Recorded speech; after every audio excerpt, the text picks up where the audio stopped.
Let me introduce you to एक best end हाई standards computer प्रशिक्षण Equinix IT संस्थान है। मौलाना आजाद कॉलेज के सामने सिटी टॉवर, एसबीआई एटीएम के नीचे, औरंगाबाद। हम कंप्यूटर ग्राफिक डिजाइनिंग, नेटवर्किंग, सुरक्षा, फोटोशॉप, वेब डिजाइनिंग और अन्य पर बुनियादी सॉफ्टवेयर्स जैसे सभी बेसिक्स फंडामेंटल्स ट्रेनिंग बुनियादी पाठ्यक्रमों की पेशकश करते हैं। केवल 999 रुपए की अवधि में 1 महीने है। हम समर्पित विशेषज्ञों के साथ कॉरपोरेट प्रशिक्षण की उच्च गुणवत्ता, हाई स्टैंडर्ड्स ट्रेनिंग देते हैं। स्पेशल फैसिलिटीज, लड़कियों के लिए विशेष समय, कोई सह शिक्षा, 10 साल अनुभवी शिक्षकों, इंटरनेशनल सर्टिफिकेशन, वैश्विक प्रमाणन के लिए अंतरराष्ट्रीय मानक प्रशिक्षण। एक और महत्वपूर्ण नौकरी प्रदूषण है।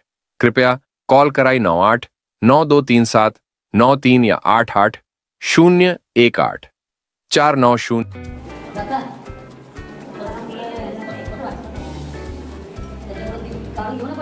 पण ते आता आम्ही चाळगाव पुलावरचा जो मुलगा जो गेला तो आपल्या जिल्ह्यातला आपल्या जिल्ह्यातला नाही, जालना जिल्ह्यातला मेंढपाळ समाज अनेक वर्ष भटकत असताना काही पिढून पिढी आम्ही पळतच धावपळीतच जीवन गेलं। पण आम्ही 50-60 वर्षापासून वडगाव कोल्हाटी गट क्रमांक 414 मध्ये स्थानिक आहे। तिथं आमचे मुलं बाळांची आता शिक्षणाचे शाळेमध्ये नावं गावं झालेले, आम्हाला अडचणी येऊ लागले। आमचे रेकॉर्ड बनायला आमच्या लोकांना काही अडचणी येतात असतात। त्या अडचणीमुळं आम्ही आता खूपच परेशानीत होतो। त्यामुळं आमच्या लोकांच्या नावावर आमच्या जमिनीचे गायरान जमिनीचे आमचे रेकॉर्ड बनले पाहिजे।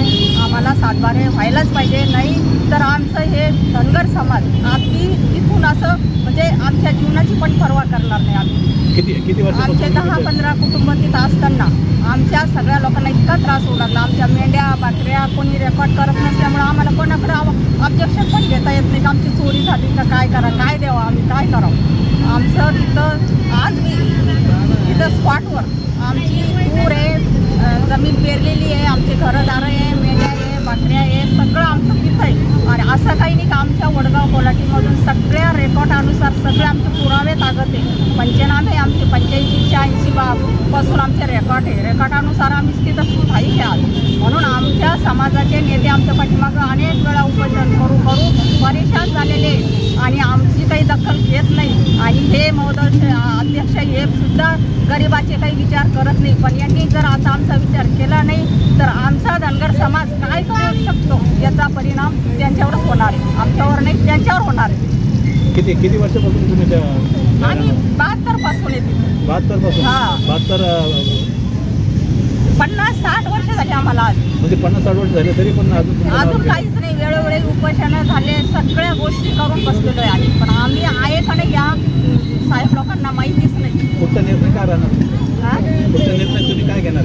आमचा निर्णय आमची जर जमीन आमच्या गायरान जमीन आमच्या नावावर नाही झाली तर आम्ही कुठं जायचं, म्हणून आम्ही काय करू याचा परिणाम आता हे आजच नाही बोलत, आम्ही उद्या काय घडवून दाखवू याचा परिणाम ते त्यांच्यावर होणार। काय नाव तुमचं? मीराबाई मच्छिंद्र कित्रे। मंडळी या ठिकाणी आज सकाळपासून उपोषणाला बसली होती। त्यांनी मला फोन करून आम्ही बेमुदत आमरण उपोषण करतोय, आम्हाला भेट द्या सांगितलं। त्यानुसार उपोषणकर्त्याची भेट घेऊन त्यांचं काय म्हणणं ऐकल्यानंतर अतिरिक्त जिल्हाधिकारी माननीय लोखंडे साहेबांबरोबर या विषयावर चर्चा झाली आणि लोखंडे साहेबांनी 15 दिवसामध्ये या मंडळीच्या संदर्भातली सर्व कागदपत्र तपासून जो काही निर्णय असेल तो 15 दिवसात देऊ असं आश्वासन दिलं आहे। लेखी पत्र घेऊन थोड्या वेळात जिल्हाधिकारी कार्यालयातली अधिकारी मंडळी या ठिकाणी येईल आणि ते लेखी पत्र दिल्यानंतर यांचं उपोषण स्थगित करणार। तुम्ही आता पण काय प्रयत्न केले या कुटुंबासाठी? वेळोवेळी त्यांची जी काही संकटं असतील त्या वेळेला सामाजिक बांधिलकी म्हणून संघटना त्यांच्यासोबत आहे आणि राहील। आज सुद्धा आम्ही अप्पर जिल्हाधिकारी माननीय लोखंडे साहेबांना संघटनेच्या वतीनं लेखी निवेदन दिलं आणि यांना पाठिंबा जाहीर केला या आंदोलनाला आणि ताबडतोब न्याय द्यायची विनंती केली। त्यांनी न्याय देण्याचं आश्वासन आम्हाला दिलं।